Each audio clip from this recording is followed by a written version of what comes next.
najua, natamani sisi kuruka. I wanna feel your tender love, you call me baby when we're fighting. That's what I really want, something that will really last for real, for real. Once so many times I've loved, I found no one like you. I felt no one like you. Once so many times I've loved, I found no one like you. I felt no one like you, till I found you.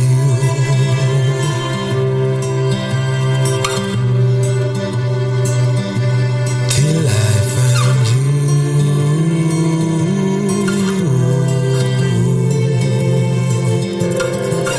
You make me happy, you make me smile. Like you are lie, you make me mushy. So many times I die inside. How can I run from such a feeling? I'd be crazy leaving. You're such a blessing, you give me so much light. A gift that keeps on giving, I can't deny. How can I run from such a feeling? I'd be crazy leaving. Natamani jua na mvua, natamani sisi kuruka. I wanna feel your tender love and call me baby when we're fighting. That's what I really want, something that will really last for real, for real.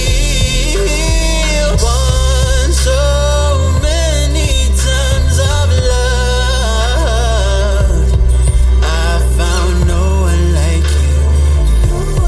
I felt no one like you. Once so many times I've loved, I felt no one like you. I found no one like you, till I found you.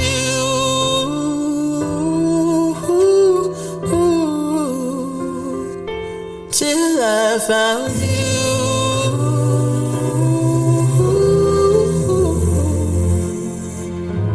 Till I found.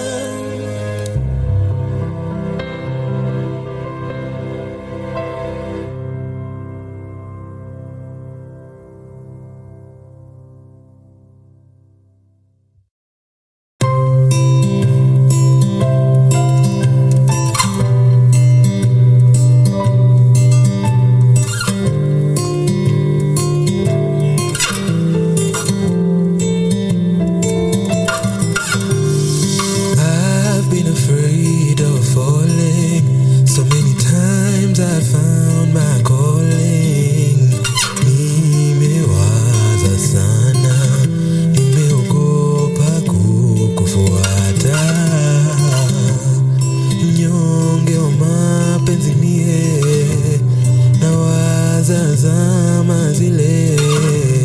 Natamani siturudie, natamani mvua, najua, natamani sisi kuruka. I wanna feel your tender love, you call me baby when we're fighting. That's what I really want, something that will really last for real, for real. Once so many times I've loved, I found no one like you. I felt no one like you. Once so many times I've loved, I found no one like you. I felt no one like you, till I found you.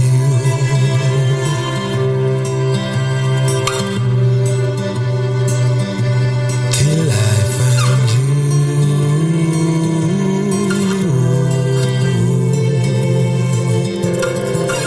You make me happy, you make me smile. Like you are lie, you make me mushy. So many times I die inside. How can I run from such a feeling?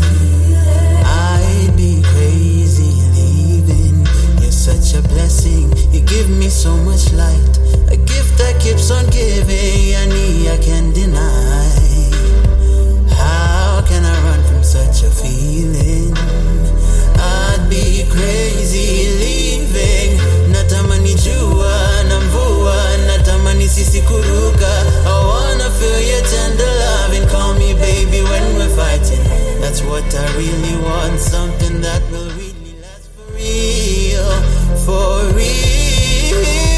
Want so many times of love, I found no one like you. I felt no one like you. Want so many times of love, I felt no one like you. I found no one like you till I found you.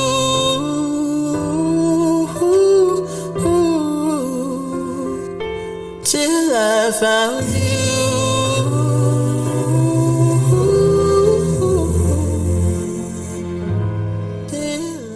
Karibu. Good morning, my country people. What's up? What's up this fine morning of Sunday? Ai, kuamka Sunday kidogo inakonga tricky, kwanza baridi. Ya leo kwanza. Anyway guys, you're tuned into 254 Radio. This is a Sunday Sonic Show and I'm your host Vee Njeri. I am very Kishira. Thanks for tuning in. Today in the studio, my guys, tuko na instrumentalist wakali, Instrumentalist wanapiga show hatari. Introduce yourselves. Jina zaidi napenda kuambia guests hivyo because kuna wengine wanakuja na jina Instagram na sifrai yangi sana, but it's okay. So morning, thank you for having me. My name is Analo Kanga. Hiyo pia ni jina ya ID na mimi ni msanii, I'm a musician, I'm a saxophonist. Yeah. Morning guys, thank you for having me. Always wanted to have this intro. Walapas Pangalas. Kama kuna mtu alizaliwa anywhere kitambo, anakumbuka hiyo salamu fiti sana. My name is Brill Kenneth Nyandieka. Outside of ID kiwagendi kama uko mtaani, but on stage naitwa Konozwa. So yeah, thank you so much for having me. Gani ndio gani? Konozwa. Mkikusahau hizo zingine, Konozwa ni nini? Anyway guys, welcome to the studio. Thank you for coming through. Mmeshindaje? Mmepiga sherehe hadi karibu mkose kwa mkalewa ama? Coughs in Analo Kanga. Jana tulilala just because, you know, we're excited to come through this morning. So Okay. yeah, just for you guys tuliona tuweke packs. Praise God. Stop, gosh. Anyway guys, so let's dive into your music career. Kwanza before ni dive into your music career, music inawatreataje? Usanii na wapelekaje? Usanii. I think currently where palitu maisha iko, kila mtu ana uwe, like it's a worldwide pandemic of uwe. Yeah, true. So usanii is not exempt. Inatukimbiza. I feel like we are up to task, but on some days I feel kama ni barely. Ni ile hey, sawa basi. Sawa, I guess walisema we try again tomorrow or something. That said, I love it here. Yeah. I fully love it here. I'm where I'm meant to be. Wacha niseme hivyo. Okay. Wewe maisha ni tamu, unaichase na makali ama? Femi, I think usanii is a calling, so like ni kitu yenye like you can run away from it or you try to avoid it, especially juu matatizo mingi na kuanga nazo, but utajipata tu umerudi. So that's one. I feel like art is my calling, so I always feel like I have a responsibility to do it. However, it's very difficult. I think our industry suffers a lot from lack of structure. Na kila mtu tu ana guess, people who have been in the industry for longer, quote unquote gatekeeping, na vitu kama hizo pia, like hatuja build confidence ya Kenyans in Kenya wasanii. So all that now falls on the shoulders of sisi wasanii, and it is heavy. to carry. But we love it, and I don't see myself even doing something else with my life as of now. Okay. So diving into your music career, who is Analokanga as an artist? Analokanga is a musician.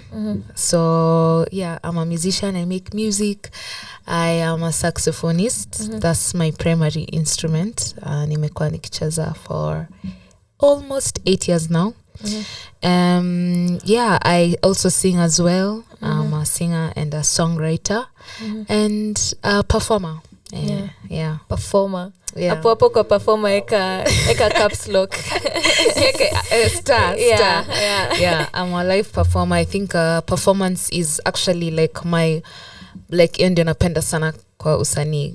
Kama kungekuwa na performance pengine ninge change, like napenda performance sana. So those are the aspects of usanii yangu. Who is Brill? Hiyo jina ya stage nimeshindwa kushika. Konozwa ndio wewe anajua Hiyo akili yangu imenipeleka places na bado iko Konozwa. So ni kama a connoisseur. Lakini yangu ni konozwa. Yangu ni African version. Wa mitaani Goten. Brill is a saxophonist in Nairobi. As Analo has said, if performance wasn't there, I think that's the usanii really. That's what drew me in. I've also been playing for about 8 years now. I also sing. I write in my bedroom. Soon enough I'll be writing and releasing, but I play the saxophone. I started with the flute, interestingly enough. Nikachorea maze. You want to know the story behind that? That's the interest, that's the juice. Na hapo ndo chai iko. Hapo nilikuwa na maze hiyo instrument inakanga kadogo hivi, lakini kuna mshaitwa Natasha Luturian. Mkimwona anacheza hiyo kitu, heshima. But she does it really good, really well. I used to get dizzy within 30 seconds of playing the flute. And I'm like, kwani ni must? Nimelazimishwa kukuja huku ama ni nini? Funny how tough is doing that thing, because me saxophone could blow. It's really they take a whole lesson kujaribu ku blow your kitu. Now for me it's the other way around. I don't know how, but flute ilisema tu Z buda. Hapa Z. So ikikataa you pick what you can. You run with it. Let's just say I'm running. I'm really running. Na hiyo usanii ulianza lini? Nilianza mnanuza maswali nzuri mnamo ambapo nilipozaliwa. Life history. Interestingly, I feel like I started when I was really young, but unknowingly. So I grew up in an Adventist family. Ni watu wa pengine mimi. And we grew up nice years, and we used to sing a lot in church, like just everyone. Like random people harmonizing in the audience and nini. It was never like a thing. Mimi nilikuwa tu najua tumeenda church anyway, wacha niwe mali yako. Then by the time I'm getting to high school, someone is like, kuna kasauti. Wewe unakuwa sauti poa sana. Gosh. The first time I heard you sing, and I asked the person who kept it. Nikamuuliza, Oni Brill kweli? Wala. Kasi kwa hadi najua naimbanga. That's the other thing. Nachezanga sax sana mpaka watu usahau muimba. But so I started hivyo. Nilikuwa na rap nikiwa primary, by the way. Nothing I'm proud of. I would love to hear sample. Ndatafuta. Yo muongea na mimi kando. But so I got to high school. I did the nili-join a cappella group. Tulikuwa tunaitwa OVOP, Organized Voices of Praise. Tulikuwa na nani anaitwa aje, mnajua Kimba Sax wa Hornsphere. Tulikuwa na yeye pale ndani. We even had like a rival group inaitwa Socks, Singers of Christian Songs. Baya maneno yetu. That was in Kabarak. And then when we came out, I started playing sax pole pole, ndo nikajipata mazee, here I am. Yes. Okay, analo wewe uko na life history ama yako ni deep ama ni si feel kama yangu ni deep kama ya Brill. Usanii nilianza lini? I guess okay, nikiwa primary school nilikuwa nafanya music festivals, but hiyo time nilikuwa nafanya choral sana. So just reciting poems and stuff like that. Then sasa kuingia high school ndio sasa nikaingia choir. So I guess that's why I started usanii kabisa, because I was also doing music as a subject, so zilikuwa zinaingiana. Then venye nilifika form 3 ndio sasa I needed an instrument for KCSE. Nikaona nichukue saxophone because we had a few instruments in school na hiyo ndio ilikuwa inanipendeza sana. So nikachukua lucky ones. chosen school. Yeah, by the as in pia music education in 844 schools ni kitu ya kuingililia sana, because the schools are very few. Kama shule za madem ni tu like Precious Blood, Starehe Girls, Alliance, My Girls Eldoret, sana like upande ya instruments, but there are much more schools like kuimba, choir. Kwa on the Lolo ulikuwa group of schools. Ati? On the Lolo ulikuwa group of schools. Kiplani. Ni shule ilikuwa imejipanga. Be proud, bwana. Yeah, so I picked up sax, nikafanya for KCSE. Then now after high school ndio sasa nikaanza kuingia hizi streets za usanii, nikaanza kuprako YouTube University and all those kind of things. And so now that's what I've been doing. Up to now. That's nice, your life history. Yeah. Anyway, before I say anything, wasanii mnapiga kazi, instrumentalist. I think I've seen you on stage I think twice, and I'd like to see you on stage again. Mad. That's the one nimesema hapo kwa performer eka yeah. But the brilliant performer mbaya. Yeah. So how experience yako ya kuwa instrumentalist, how would you describe like your creative like process kukama kuingia kwa studio create music? Is it different from being an artist bila kuwa instrumentalist? I guess the good thing about being an instrumentalist ni iyo music theory, and najua like it's like one of the oldest and most boring debates in the industry, but music theory, because huwezi cheza instruments kama ujui like skills zako na vitu kama hizo. So for me, my creative process is usually from a theoretical standpoint. I'll ask myself like what genre of music am I trying to do, and now like what does that entail, kama ni groove, kama ni chords zenye nitachagua, kama ni like just writing melodies. Now from there, and then now over that is now where I'll try and put in the songwriting. That's if I want to add lyrics, but pia instrumental music inaleta shangwe. Na hiyo pia ndio kitu tunajaribu kuforce, not every day 1000 lyrics. So pia kwa studio I guess pia ni collaboration. With your producer, if you have another artist, just vibing. And I'd say like the biggest part of recording in studio ni vibes. So like you need to feel comfortable. Your producer also needs to make you feel comfortable but also believe in you. So kuje kama uko competent na uko confident. Yeah. You agree? Oh. What she said. Basically. I think the only thing I'd probably I found myself writing differently from, but there are other instrumentalists mwenye anachezanga teme acoustic guitar. Kuna venye that informs the way they write. For us, we play a lead instrument yenye it's almost as if we are also writing for the instrument. We're not just writing for voice. So that also, because now kawaida utapata msee anasema, my song is complete, but if I was to add some spice, labda I call someone who's a saxophonist and niongezee horns lines or something. But for us, that's part of the song, sio kachumbari tu. It's a major part of like what informs the writing and the process. So ni kama tunaandikia watu wawili, ule mse mwenye anaimba na ule mse mwenye anacheza saxo. Yeah. So guys, how is your experience on stage? Kwanza acha niulize, how was your experience performing the first time on stage? Mlichoma kiasi ama for me, nimechoma countable times, and unfortunately sio your first time. Unajua first time ungesema it's my first time.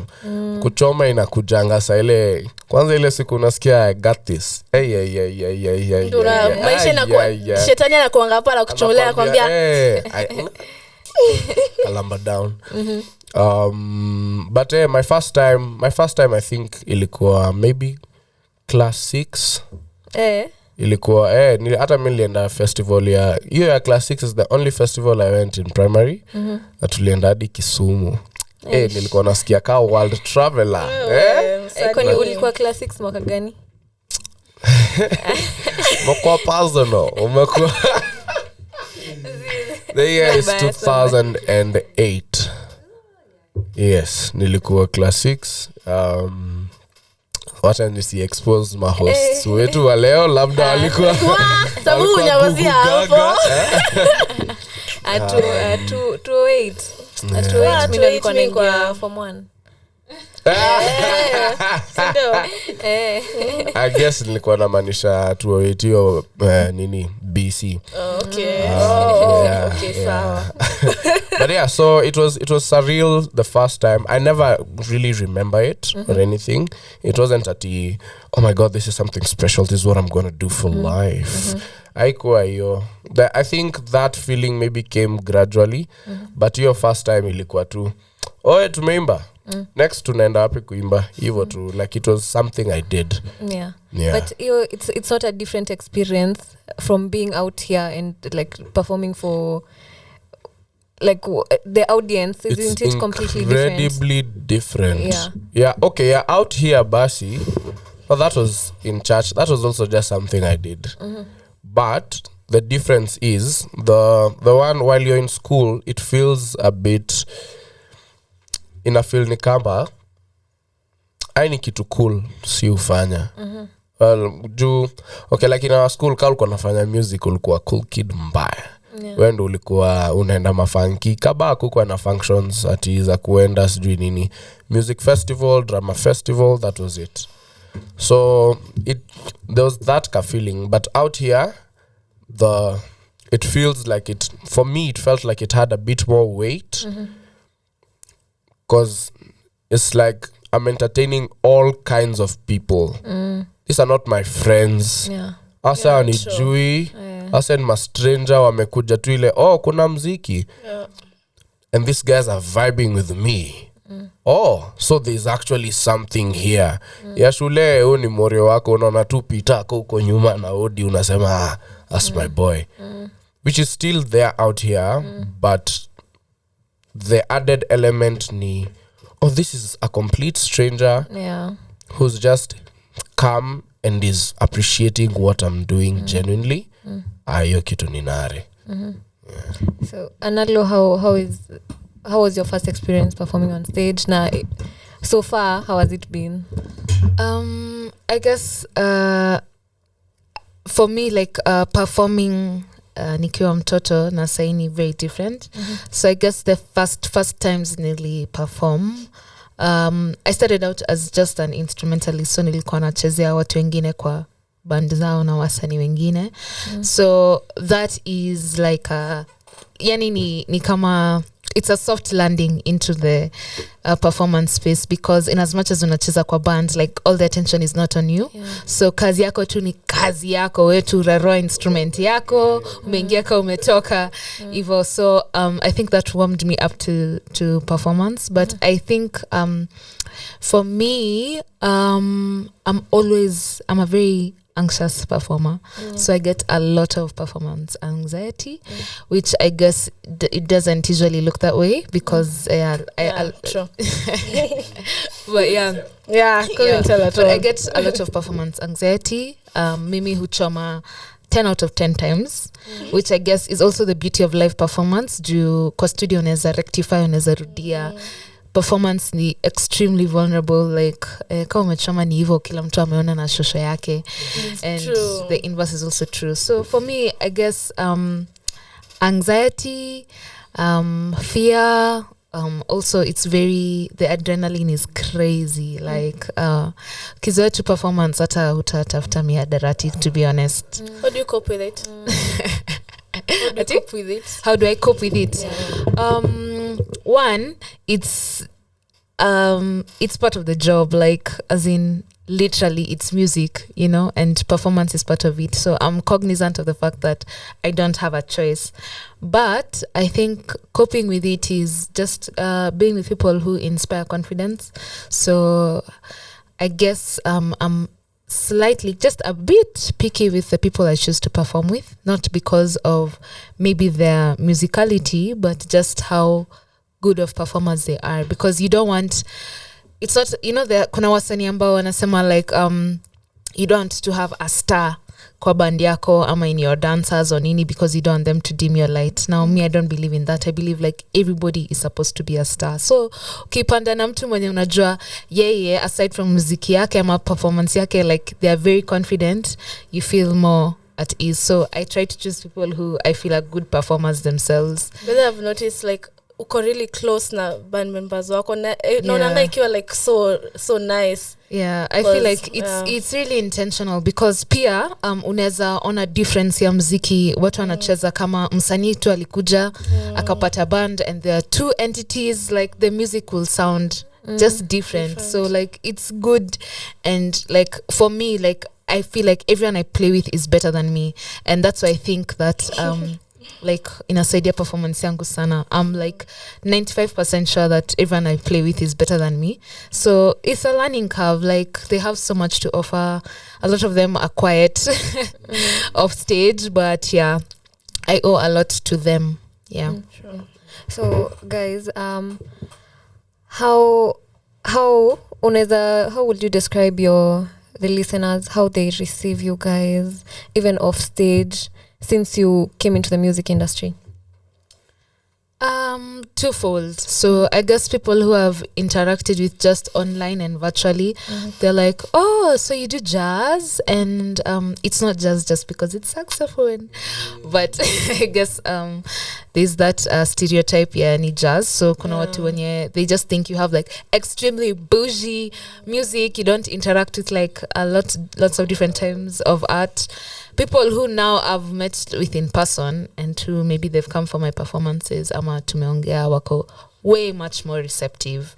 And like I guess people don't know what they want, so I feel like it's my responsibility as the artist to show people what they want, so if I do a good job in my work, I'll be like, actually me, I like that, and that's what I want. So yeah, that's the kind of thing I like. They didn't like it last night, but you did your job well. So I guess pia mimi najiwekea a responsibility to be appealing to the listener. Yeah.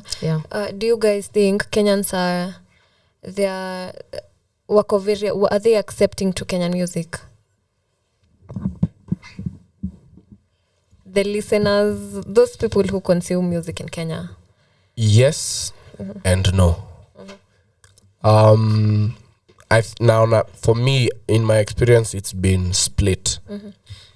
The people who are diehard, I'll ride for Kenyan music. I'll support Kenyan performers, even just in the performance space. There are gigs I will go to, and I know there are common faces that I will see of people who really show up for performances. Even you guys, I've really seen you guys show up for wasani's who perform. And I remember for me, it was so, I don't know that to say painful. Isi painful ama nitasema aje. It was so strange, let me put it that way, when Alternate Sound came out with the Nini, their live rendition for like Gengeton music and Nini, and I went to the comment section, and huku na kule I could see Kenyans say things like, "Oh my goodness, you're showing us our own music in a whole new light that has never been done by our artists before." And I'm like, this person clearly doesn't attend live shows. Actually, like on that point, like I remember even on Twitter watu walikuwa wanasema, do we have like live bands that know how to do such arrangements of music? Unasikia uko extremely and abundantly such triggered. comments really piss me It was off, like, honestly. like she, and I remember it was a lady, and she was like, in her bio she was like, oh, she's a music connoisseur and everything, but to be honest, kila mtu ni music connoisseur. Literally everyone has a brilliant eclectic taste in music. So alikuwa anasema like her, she's very conversant with the local scene, and she's curious. Kuna wasanii ambao wanaweza fanya band arrangements ka hizo. Nikachoka tu. But everyone was active Twitter at that particular time, because watu wa Twitter ukasirisha mtu wakianza kuongelea mambo ya Kenyan music. No offense, I can call, I know I feel like there's some people they reason really in a really dumb way. That's the truth. It's like unapata mtu unaangalia comment mtu amemake, uko like, are you really a normal human being? Because is it normal being this dumb? Do you mean what you've actually said? I know, ama ni jokes. Labda scroll uko chini nione ni jokes tu, kwani ni jokes. So yeah, there are people who really receive Kenyan music, but there are also people who I'm just like, guys, tuache jokes. Kuda siku mazete tushani was, I think, on the trend, and I thought I saw someone tweet, atindo maana tujuangi umse kumbe anaimba muziki ya matajiri, and I'm like, guys, tuache jokes. Tuache, please. Even the time when Hornsphere won their Freema, people were saying the same thing. This music is for rich people. And you know, it's one, it's really not. Two, you will, I normally think they're referring to like the genre of music, the type. This person will listen to the same genre from an artist from the UK, from an artist from Nigeria. They listen to Ed Sheeran, but Tetushani is where they draw the line. They draw the line, exactly. And personally, I'm not having it. That said, though, the relationship with the Kenyan audience is very interesting, because there are those who will receive you and receive you fully, and there are those who just won't. I guess that's how it is elsewhere as well. I can only speak for the Kenyan experience. But for those who do receive us and receive us well, I'm eternally grateful and wouldn't have it any other way. The people who were speaking offline, people who ride hard for like their wasanis, it's for me, that's the goal. It's so beautiful to see. So that's been my experience with Kenyans receiving. Well, I usually say this every time. Kenyans have a very, I don't think majority of Kenyans appreciate musicality, and I feel like I usually say this every time. Kenyans, those consumers of music in Kenya, they have a very funny way of consuming music, like taste in music. But anyway, that being said, is the government helping you guys? Hii Hustlers Fund inasaidia wasanii ama me subscribe to the Hustler Fund, me activate Sakaja. Anyone who knows Sakaja, there's a message for you over here. Is the government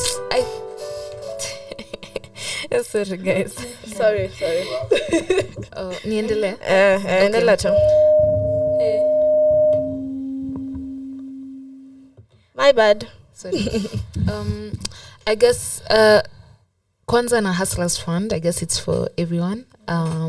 Niko na maoni, lakini I think talking about Hustlers Fund right now is a bit premature. So wacha hiyo mtoto azaliwe, ame kiasi, then tunaweza teta. Make judgment. Government, the government is very strange. Unajua kuna Ministry of Sports and Culture. Whoever knows what that means, like sports na culture zinaingiliana wapi? Like those are two very different. Those are two very different things. Yeah. The ones who dance when the sports people. Maybe. Let's assume. Yeah, but policies chini, like we don't have any policies. We have zero structure for the creative scene and the entertainment industry. Like hakuna regulations, hakuna like any mode of operation, and that is what now, like I was saying, the gatekeepers, they thrive on the fact that like maybe we don't have regulations as to payment of artists, the fact that hakuna any like contracts hazibebi very seriously, like wasanii wanaambiwa tu vitu za exposure, whatever that means. Una expose mtu, lakini mtu anakuja kwa bar yako ananunua one drink at 400 Kenya shillings, and that venue will have 100-200 people in a night. So who is fooling who, you know? So government, I think they're cute. Like during COVID, they gave CG 100 million to artists, and then I remember there was a caveat of you need to produce a Kenyan inspired song. And nothing wrong with uzalendo, but that's not how usani works. It's not not how it works. You need inspiration, you need intuition. Like you can't just make a song for the sake of getting a paycheck, a stipend, and still at the end of the day we can't live on stipends. We can't live on goodwill. So I guess structure, there is no structure, and I'm tempted to think that the government thrives on the lack of structure, because siwezi sema that ati wanatujali hivyo. Hapo nitakuwa umetuchiti kidogo. I actually did have a message for Saki.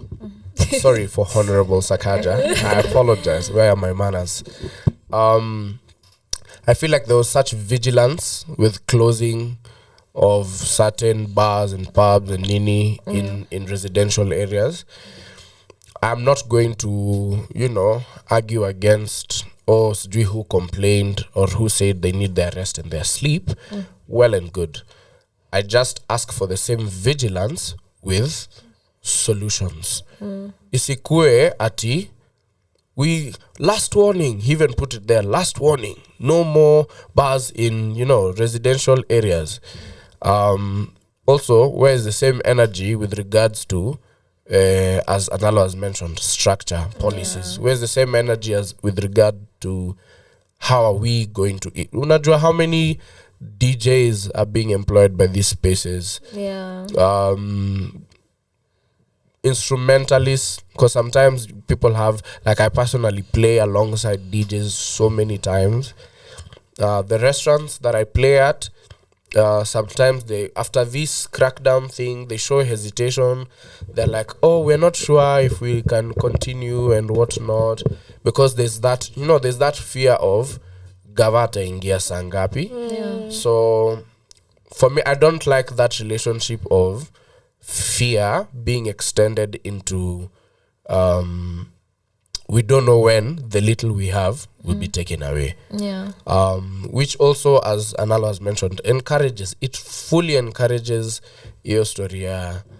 Unajua here we are here to nitakupea kachai na ka transport na chai kwa hiyo place ni sijui 400. Kuna kikombe ya chai ya 400 ya tea bag. Umenipea black tea. Tukue serious. There was a time.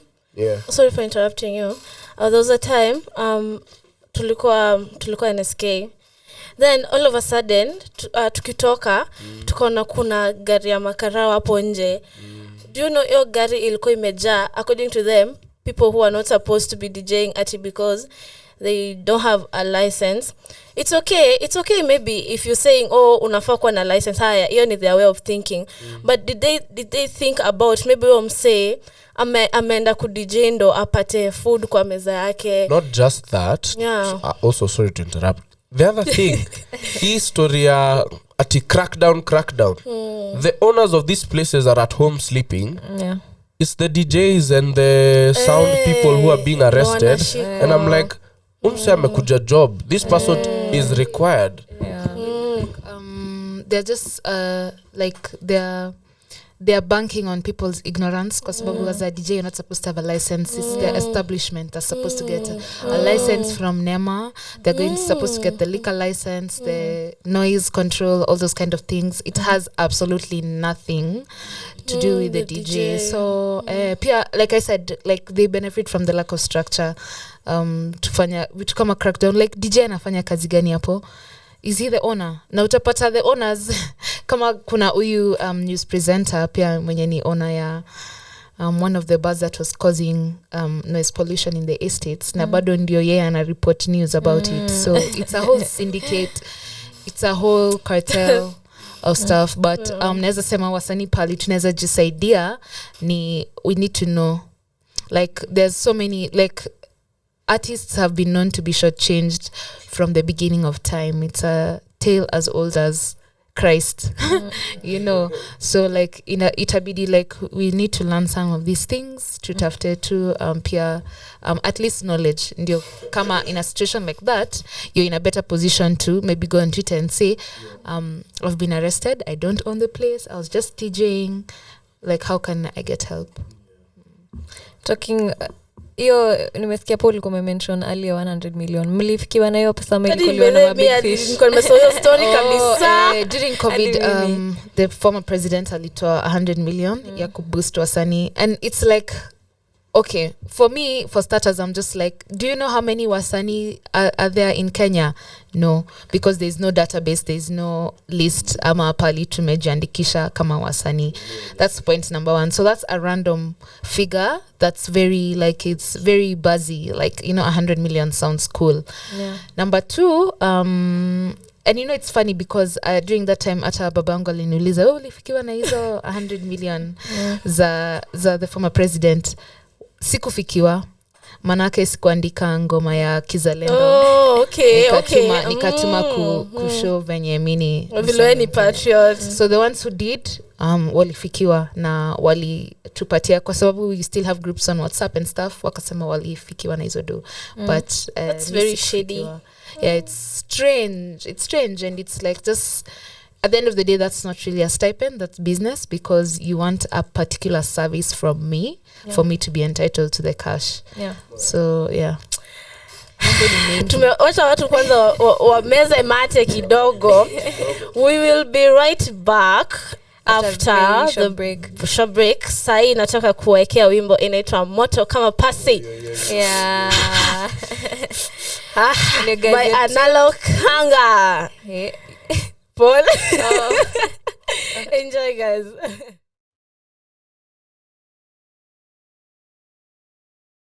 Moto kama pasi, moto kama pasi, moto kama pasi, moto kama pasi, moto kama pasi, moto kama pasi, moto kama pasi, moto kama pasi.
Moto kama pasi, moto kama pasi, moto kama pasi, moto kama pasi, moto kama pasi, moto kama pasi. pasi, moto kama pasi, moto kama pasi.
Welcome back, guys. You're tuned into 254 Radio. This is the Sunday Sonic Show, and I'm your host, Vee Njeri.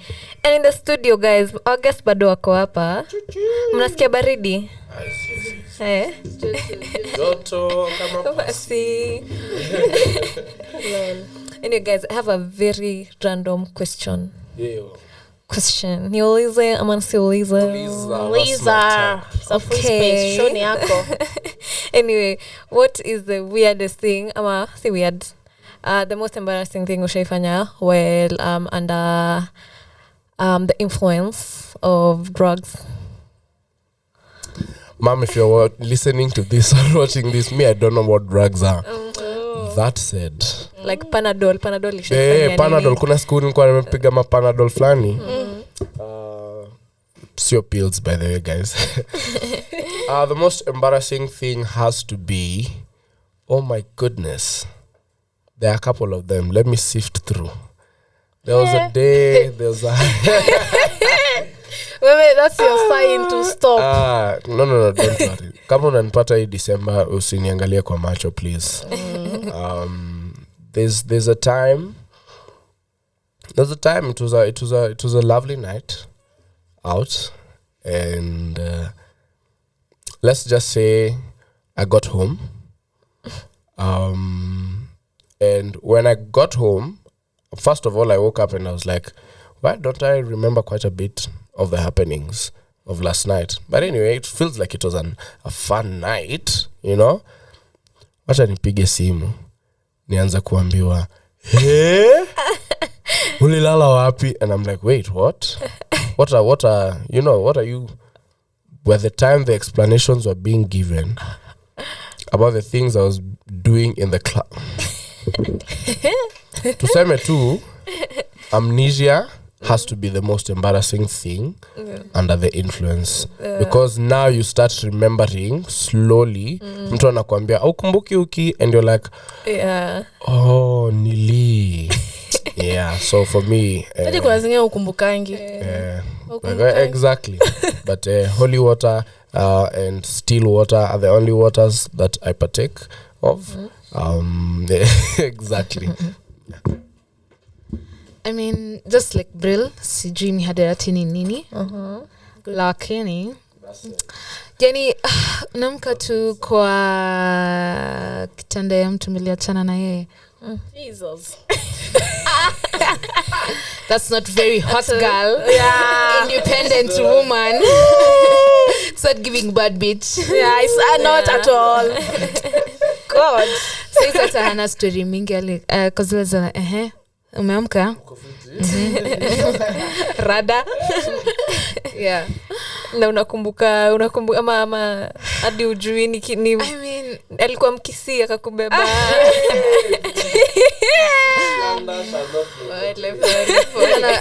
Naona squeeze naona hata pia wakamba wameingia urogi. We sio wamekuwa kutoka kitambo. Analowekwa. Those are our competitors. Wakamba kiasi hapo. Nika nimetegwa kiasi. So you can attest. Huyo alikuwa Mkamba tu. So it was not your fault. It wasn't my fault. Don't blame yourself for that. Yeah, we're all human. We make mistakes. I'm imperfect. I'm very imperfect. I have flaws. Yeah. Okay. Kwa random questions, Jamalza, kuna swali lingine imenihit kwa akili. Are you unakuanga mse wa kushoot your shot? Mimi. Anale you seem very confident. Yeah, but that doesn't translate into shooting my shot. I'm confident at work. Okay, do I shoot my shot? I mean, if I've looked at you for more than 5 seconds. That's what I was going to say. Isn't it obvious? In fact, the men are angels. They should be able to read the signs. Like why should I keep on? But I'd say I have, but I don't, like, it's not the way I usually do my things. But I have before. Yeah, but siwezi recommend na siwezi sema ni kitu yenye nafanya sahi. Kwani kuna story? Me, I'd like to recommend ladies out there, tafadhali, kama mna shoot, history Hakuna hiyo time, hatunanga hiyo time. ati uli glance sasa nafaa kujua that our first son is meant to be called Tyler. Please, story as G throwing glances. Kama unasema sema hawezi dedi. Si tuko hapa si ushoot na atuja dedi. Ni mezoea rejection, you know. Hata mimi sijazoea kushuka nywele lakini bado nashuka. People do things they're not used to all the time. Mimi hapo tricks. Noma. Wewe utabaki na maglance. Bro. Science. Manifesting for me. Single and searching. Yeah. Anyway, guys, we have one question. Constantly music related. What do you guys think about the rap industry in Kenya? Mi naona iko fiti sana. It's so amazing. I think Kenyans like kwanza upande ya drill, Kenyans are doing the most. Like Kenyan artists ni wanoma sana. I also like how much depth and variety. Unajua like kitambo there were like 2-3 nataja 2 au wawili and that's it. But say wasanii ni wengi, kwanza majenzi like wanararua hiyo kitu. Yeah, so I love it so much. I think it's great. I also really love it. Sijui mbona tukisikia watu wakisikia drill wasemi kumbe ni hiyo muziki ya matajiri. So pia hiyo ni nini? Hiyo pia ni, you know, so it's very but I really love Kenyan rap. Me sana napenda ya Mamorio. Friends of mine who I've seen perform and nini and do like a really good job. There's an artist anaitwa Tui. 2 like the number 2 and then E. Tui by far has my favorite refix of Bosti. Ile wimbo ya kina Sean Paul and everyone and their mother. Yeah. His refix inaitwa Mbogi. Tui outdid himself on that. People like Edu the rapper, Warikap, kina Manolo, as in the Kenyan rappers wana rap. Recap is split.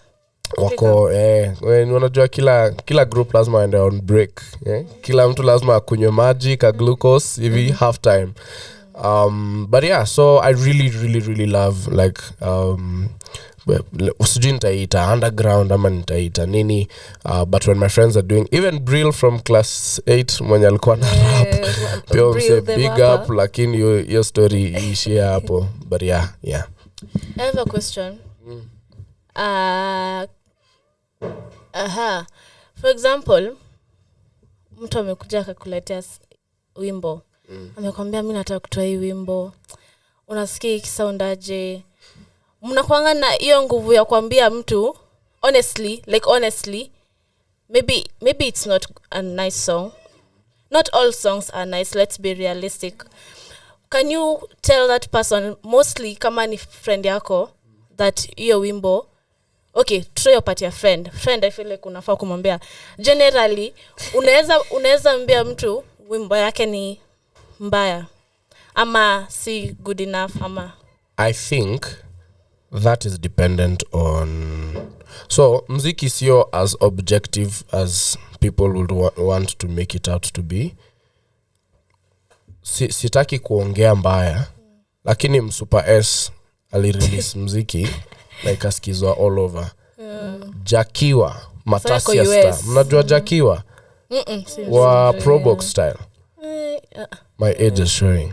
That said, people release music where you utauliza, hey, nani ali approve is something, but there are people listening. So for me the thing is it's not as objective, sio clear cut hivyo.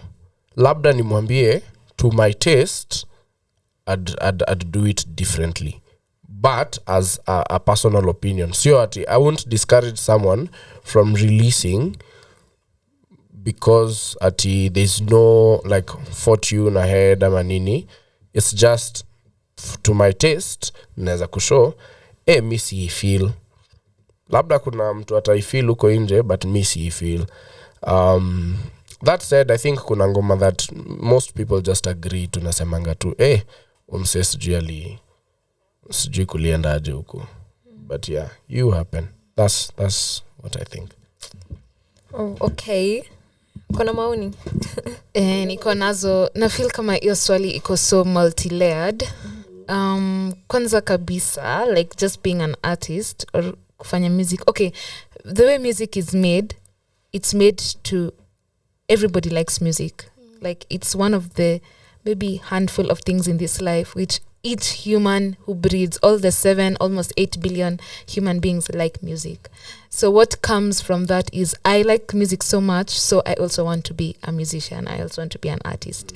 Now, hapo, I guess that's the first like barrier. You need to be self-aware. Okay, just because you like Beyonce doesn't mean you can sing like her. So you need to be honest with yourself, and I don't think anyone owes you self-awareness. That's your personal responsibility. A good song, now that's even more complex because in as much as kuna msanii, kuna producer na kuna engineer wa mixing and mastering. So utapata like these days a lot of musicians are studio musicians, na tricky. Like they're really good in studio, but kwa live performance wanaimba off, all those kind of things. Kisa na maana a good engineer atakuchapia hapo ma auto tune kwa track, akuweke ma reverb,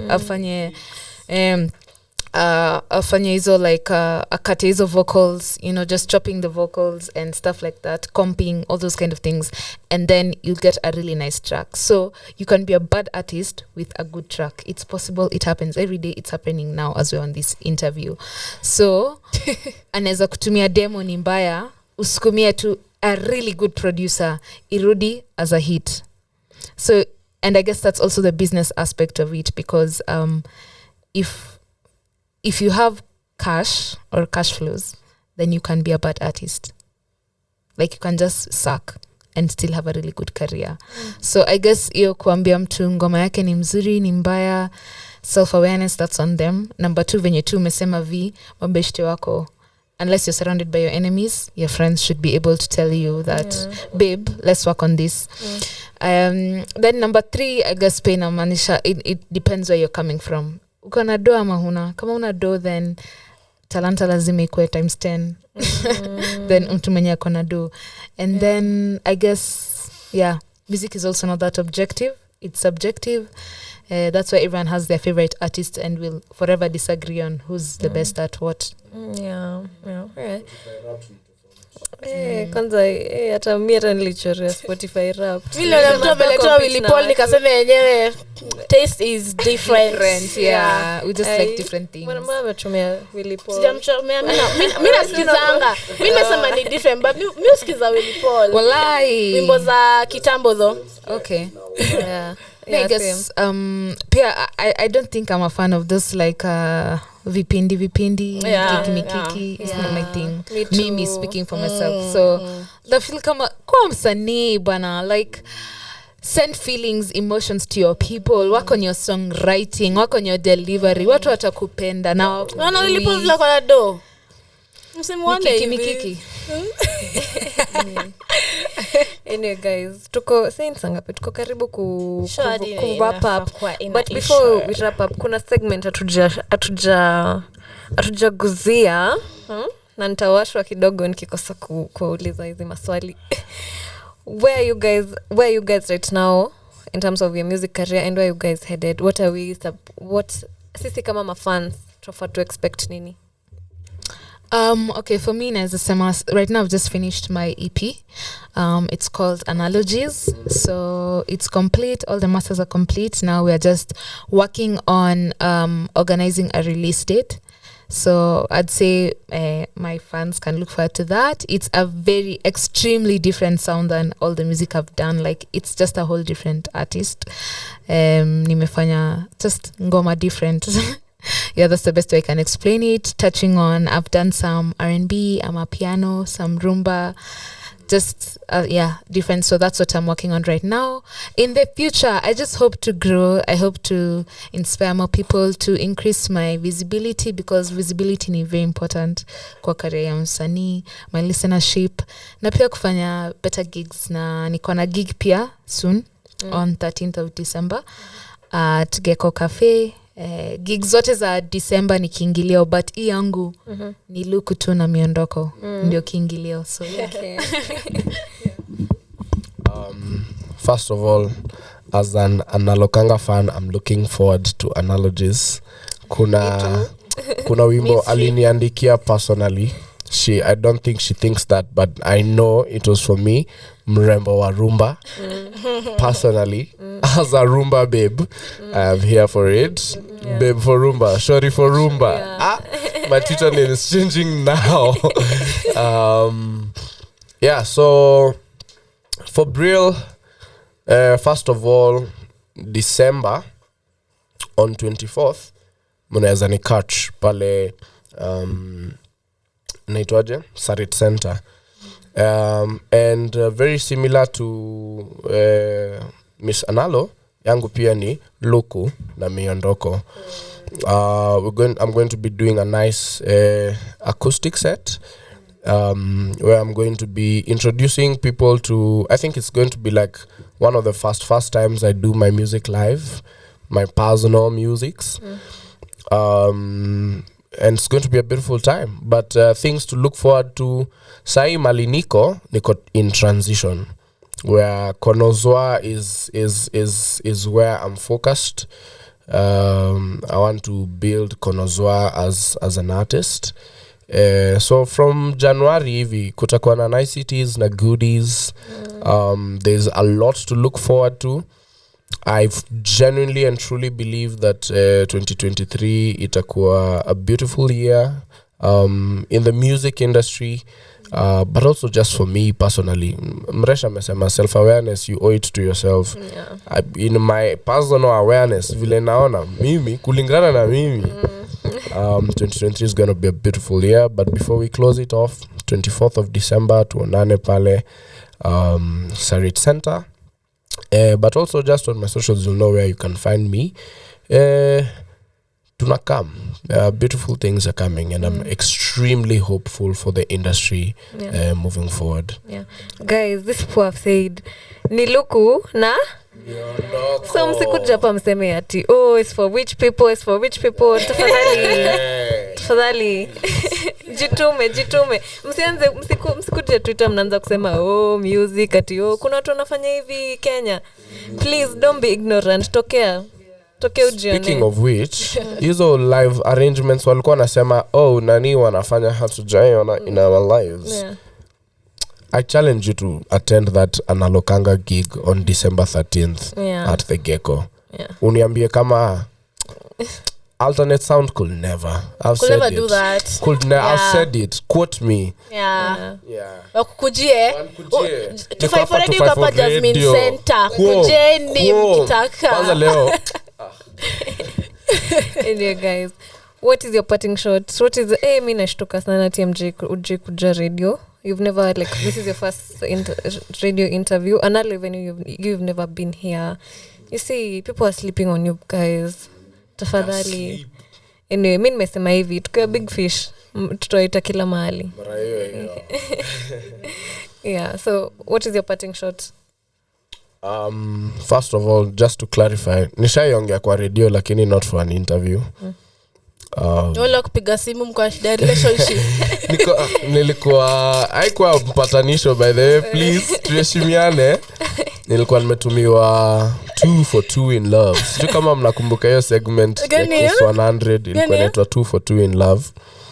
Kitambo mazee unaona ni the same genre na hiyo patanisho wao usushiana. Hii ulikuwa una request two songs for your loved one. You are once in love. But who you love? Sometimes it lasts in love, so sometimes versions change.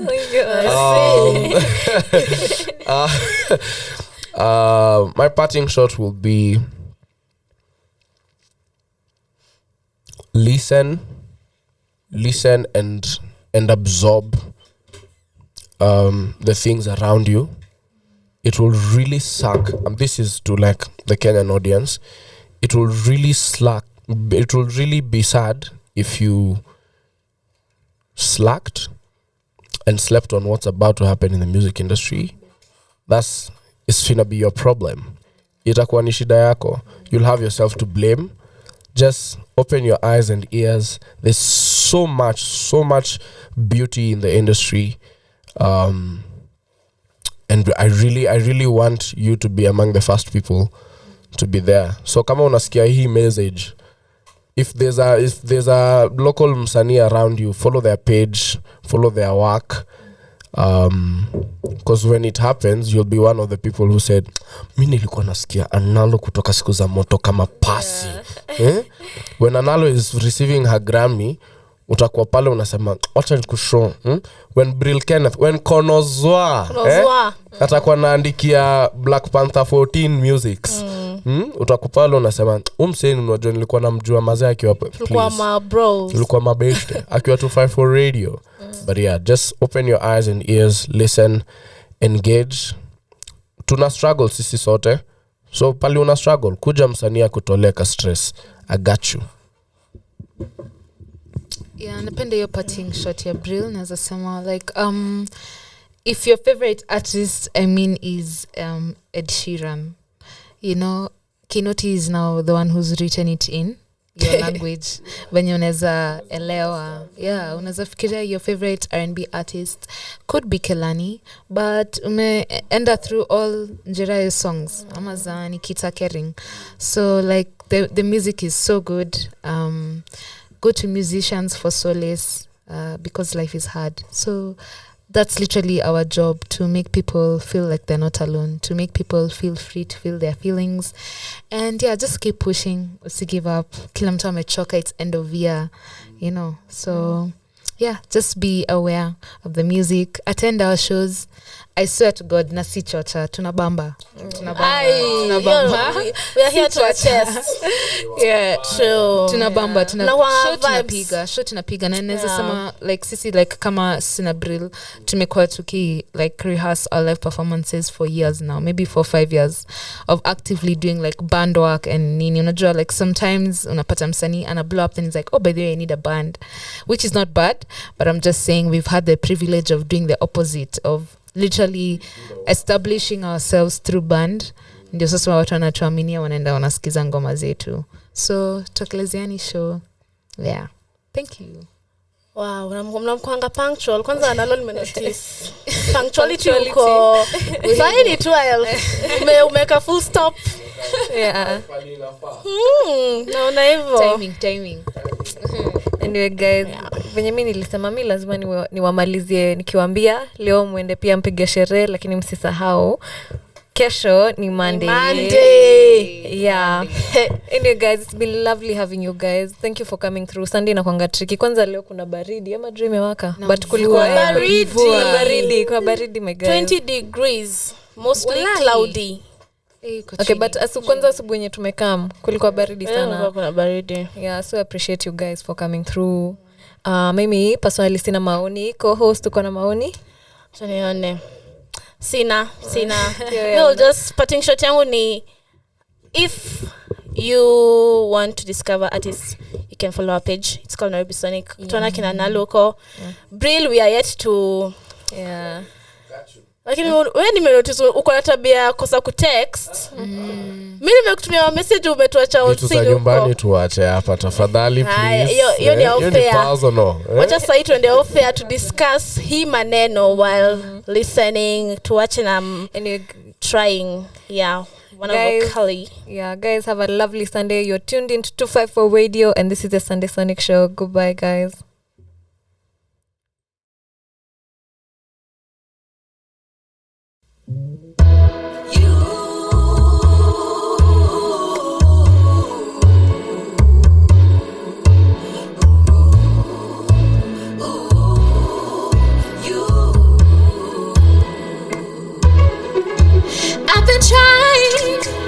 I've been trying on the low, I've been trying, and In case you didn't know, I've been trying, yeah, to get you to give me your love. I've been trying on the low. I've been trying. I just thought you should know. I've been trying to get you to give me your love. I wanna love you with the lights on, and when the lights go out, sing you a nice song.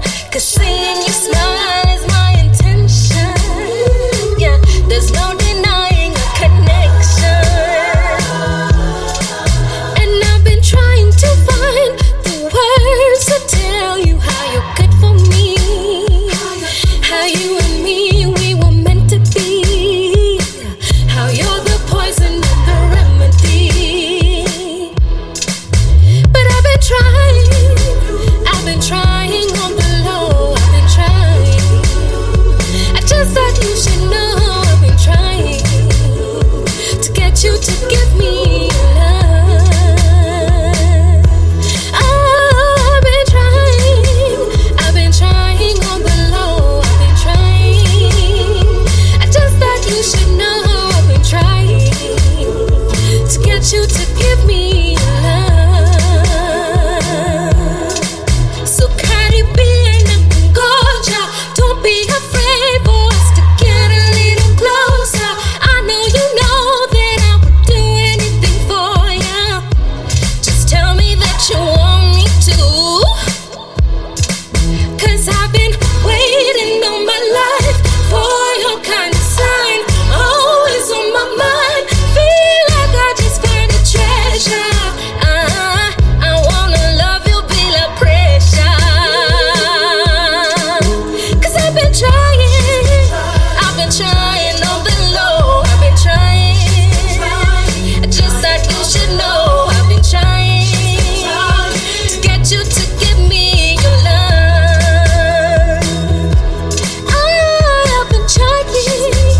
I've been trying on the low. I've been trying. I just thought you should know. I've been trying to get you to give me your love. Even in my darkest cloud, you are the silver lining. There's no more room for doubt, no room for second guessing. But can you see me as more than a friend? 'Cause I've been trying on the low. I've been trying. I just thought you should know. I've been trying to get you to give me your love. I've been trying on the low. I've been trying. I just thought you should know. I've been trying to get you to give me your love.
report to the